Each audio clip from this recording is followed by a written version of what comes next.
বন্ধুরা ব্লেন্ডার করে নেওয়ার পরে কাঁঠালটা এখানে দিয়ে দিচ্ছি হলুদ, দিয়ে দিচ্ছি মরিচ, দিয়ে দিচ্ছি কর্নফ্লাওয়ার, দিয়ে দিচ্ছি ধনিয়ার গুঁড়া, এমনি দিয়ে দিচ্ছি কাঁচামরিচের পাউডার, আর নিয়েছি বেসন, নিয়েছি স্বাদ মতো লবণ। এগুলো দিয়ে মেখে আমি কোপ্তা কারিটা করবো কাঁঠালের।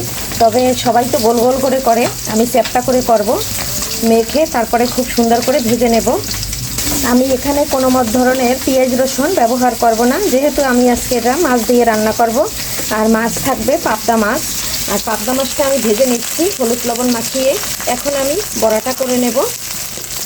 ফ্রাই প্যানে তেল দিয়ে দিয়েছি, অল্প অল্প করে সুন্দর করে দিয়ে ভেজে নেব। আমি কিন্তু এখানে 7-8টা দিয়ে দিয়েছি। বন্ধুরা অফ ক্যামেরায় কিন্তু আমি উল্টে দিয়েছি, আরও একটু কড়া করে ভেজে নেব। তারপরে কিন্তু এগুলান গোল গোল করে মুঠা করে নিয়েছি, তারপরে এগুলান ভেজে নেব।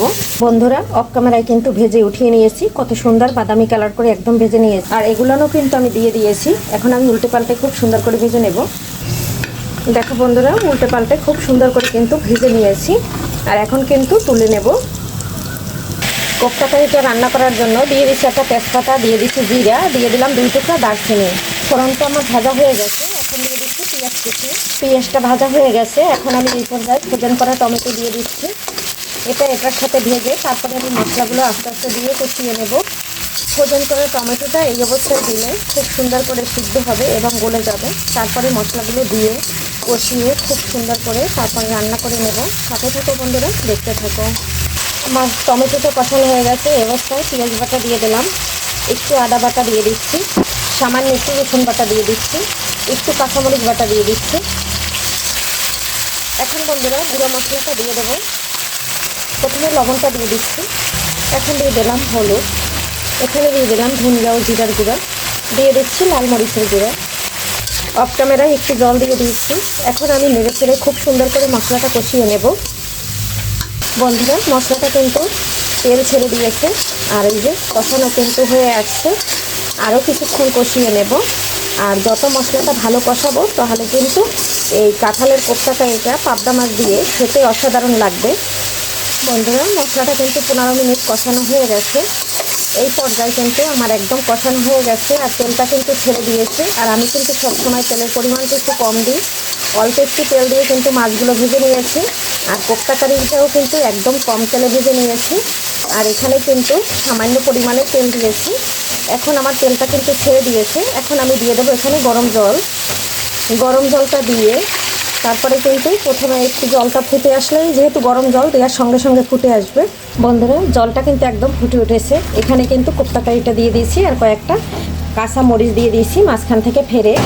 এখানে দিয়ে দিছি ভেজে রাখা পাবদা মাছ, একই সাথে দিয়ে দেবো। ঝোলটা একটু বেশি দিয়েছি, যেহেতু কোপ্তা কারিতে কিন্তু অনেকটা ঝোল টেনে যাবে, তার জন্য কিন্তু জলটা একটু বেশি দিয়েছি।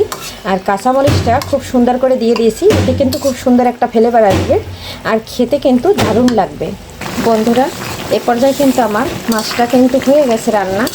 কোপ্তা কারি, কাঁঠালের কোপ্তা কারি, আর সাথে আছে পাবদা, খেতে কিন্তু দারুণ লাগে। আর এটা কিন্তু আজকে আমাদের সকালে, দুপুরে, রাত্রে 3 বেলাই হয়ে যাবে, কারণ আমি মাছ অনেকগুলো নিয়েছি আর কাঁঠালের কোপ্তা কারিও এখানে অনেকগুলো নিয়েছি। সেক্ষেত্রে কিন্তু একদম 3 বার আমাদের হয়ে যাবে। আর এখন আমরা মানুষ কম, সামান্য পরিমাণে একটু ধনেপাতা ছিল, তাই কিন্তু আমি দিয়ে দিয়েছি। আর এখন একটু নেড়ে চেড়ে মিশিয়ে দিচ্ছি। আর ঝোলটা কিন্তু একদম শুকিয়ে গেছে বন্ধুরা। হয়তো ক্যামেরায় অন্ধকার আসতে পারে, বাহিরে প্রচুর রোদের আলোটা পড়তেছে। একটু ক্ষমা সুন্দর দৃষ্টিতে বন্ধুরা দেখো। আর কথায় যদি কোনো ভুল ত্রুটি থাকে তাহলে ক্ষমা করে দিও বন্ধুরা। আমার কাঁঠালের কোপ্তা কারি কিন্তু একদম ডান হয়ে গেছে। এখন আমি ভাজা জিরার গুঁড়া দিয়েছি। এখন কিন্তু চুলাটা অফ করে দেব। বন্ধুরা কাঁঠালের কোপ্তা কারিটা রান্না কেমন হয়েছে অবশ্যই কমেন্ট বক্সে কমেন্ট করে জানাবে। আর যদি ভালো লাগে একবার বাসায় রান্না করে খেয়ে দেখবে কেমন লাগে। আর আমি কিন্তু আজকের রেসিপি এখান থেকে বিদায় নেব। পরবর্তীতে দেখা হবে নতুন কোনো ভিডিও নিয়ে। এ পর্যন্ত সবাই ভালো থাকো, সুস্থ থাকো।